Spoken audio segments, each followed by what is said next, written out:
Hi, this is Jeff White with Life and Living Now and Versatile Fighting Arts. And I wanted to talk today about something that actually it's a piece that I wrote and posted, but I wanted to put it up on video as well. And it's called Dare to Be Authentic. It's one of the more difficult things to do in life is to be authentic. Now, I'm not speaking about being authentic from a superficial personality perspective. People strive to be different, to be noticed, to differentiate themselves from others in order to feel special or feel unique. Much of this kind of striving, while in some cases seems beneficial, is rooted in insecurity and a lack of perspective that may or may not have been realized up to now. This is not meant as a critique. So one does what one knows to do until one knows more. And then they should implement that new knowledge and that awareness. So the authenticity of which I speak has its foundation deeper within the structure of consciousness. It is who we are at our deepest core. If we become aware of who and what we are, we can then use that awareness as our base. That's our ground. The power that emanates from that awareness can be transformative when allowed and when exercised consistently. In most cases, there's nothing wrong with the healthy expression of finding yourself or expressing who you believe you are. There are, of course, unhealthy self-expressions that minimize the individual, that cause the person to feel bad about themselves or others, that cause people to act out through an illusion of themselves but deny reality. People seek to find themselves, to express themselves, to figure out who they are and what they are. They seek to feel special, unique, and purposeful. The truth is that these endeavors, when sought in earnest, are not bad or unhealthy in themselves. However, by themselves, they fail to reveal to the individual who they really are. I remember going through years of wanting to find myself as a teenager. The search in itself came from a good place. I wanted direction. I wanted purpose. I didn't have a clue who I was or who I wanted to be or if life itself had any real intrinsic meaning. And if it did, what was its meaning? Those are questions that I wanted answers to, and I have, sought those answers even from my adolescent years. But in that process, one looks around and within and to see who they are. Then came the realization that I was a blank slate and that the meaning of my life is simply what I gave it. This was groundbreaking to me as it meant that I could see purpose in everything if I assigned purpose to it. It gave me a sense of an internal locus of control, which is a very important concept. I could, in many ways, take responsibility for my life and for the impact that it would have on others. I discovered that life was not as much about finding myself as it was about creating yourself. And this was a deeply important realization for me. However, it was not as complete as a realization as what that realization led me to discover. To be truly authentic, one must start from the essence of who we are. We must start at the base, at the ground, and then build and act on that awareness. This can be difficult as the road to awareness must go through our ego mind and how we use our thoughts and use our emotions to build our sense of self. Our ego mind is the tool we use to navigate this world, but we have become so identified with the ego mind that we believe it to be reality rather than our perception of reality. Through experience of meditative processes and practices in which we learn to bring the mind under control, difficult at best, and for most, it is indeed an ongoing process. But more importantly, we learn to become aware of the space between our thoughts. We learn through time and practice to expand that gap between our thoughts. What we find through this practice is instead of a sense of boring nothingness, we find a place of exquisite connectedness, a place of peace and a sense of joy. And that joy is an abiding joy. It's not based upon an experience like happiness or even our thoughts. There's something that's deep that comes from that. So we discover our original face. We experience our essence apart from the conditioned thoughts and emotions to which we daily submerge ourselves. We discover we are spirit. We learn that we are not our thoughts, but we are the thinker of our thoughts, a very important distinction. We begin to see that we use our thoughts and our emotions to navigate this world and navigate our relationships. We have a mind, a soul, a tool for us to use. We also see that we inhabit a body. But while we are in our body and obviously a part of it, it also is not us. We are spirit that uses the soul and inhabits a body. It's reasonable for us to start with the mind and a desire to regulate our thoughts. It's all we have known since we are born. And indeed, our thoughts do regulate the quality of our experience of life. Our attachment to our thoughts, our conditioned thinking is normal.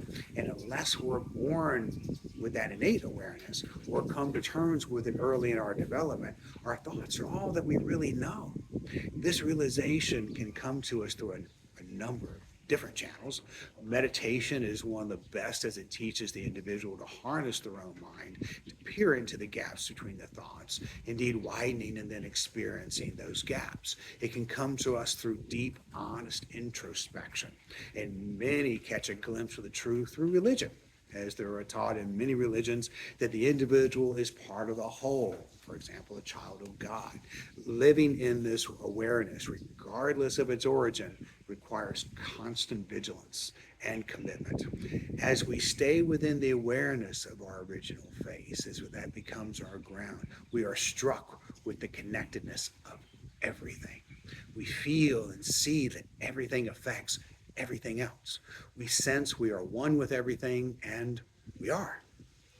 We feel that we are part of something greater than ourselves. We sense a harmony within the universe. And from that point of view, we can begin to feel with greater sensitivity when we're out of harmony, and then we can make those adjustments. This realization requires us to be more heart-driven, to live more from spirit rather than from our mind or from our emotions. This realization opens our mind to a new reality, a reality that who we are is greater than we thought, greater than our thoughts, and can afford us a sense of peace, connectivity, personal power. We see that we are part of everything, and this realization connects us to this greater responsibility to be the best version of ourselves as we impact those who are around us. So to live authentically is to live from our spirit, the deepest part of us. Learn to live from your heart spirit, not your emotions, but from spirit. There is a difference. When one lives from spirit and one finds impetus for action, doesn't come from the ego drive of being noticed or who is the richest or the best looking or being liked, etc. It comes from a place that understands that one is already whole. It comes from a place that is connected to the whole and thrives on connectivity on deep, deep levels. It comes from a place that is connected to the whole, thrives on those connectivities.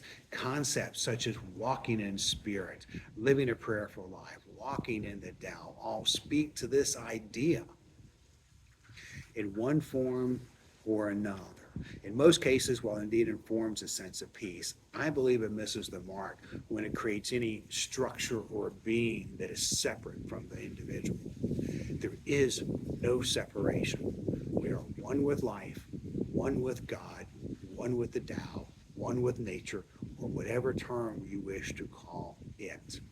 In this sense, being authentic means moving and being from spirit first and foremost. It means being heart-driven first. Then we can be purpose-driven, as you can then assign a purpose to our life without the impetus of originating that purpose from your mind.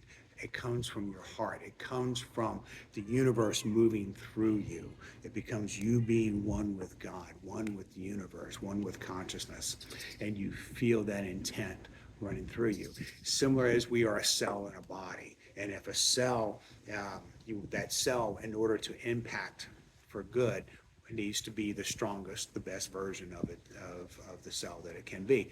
That's a good analogy. So when we act from our deepest core, we are our most authentic. This is living authentically. Now, indeed, it is an ongoing process. Most of the time, to walk and live in this realization, we have lived with our perceptions and we've lived with our conditioned thinking and our emotions for so long that we can only think that they are real. Even after we have this realization, we must walk it out in our lives, which means we must learn to be constantly vigilant. We must learn to be skillful in the execution of our thoughts so they remain centered in our core. This is no easy task, but it is part of our life's work. However, the rewards are absolutely enormous when we do. It's important to note, I think, that any time that we discuss the Tao or spirit, that the very act of trying to describe it does obviously an injustice. Once we do reduce it to a concept or an idea, we're no longer discussing the Tao. We're no longer discussing really spirit, but our perception of our relation to it. When in fact the Tao or spirit, God, Allah, nature, Gaia, etc., is the totality of everything, and is that in which totality originates. We are the wave of the ocean, so listen to the ocean. Follow its leading.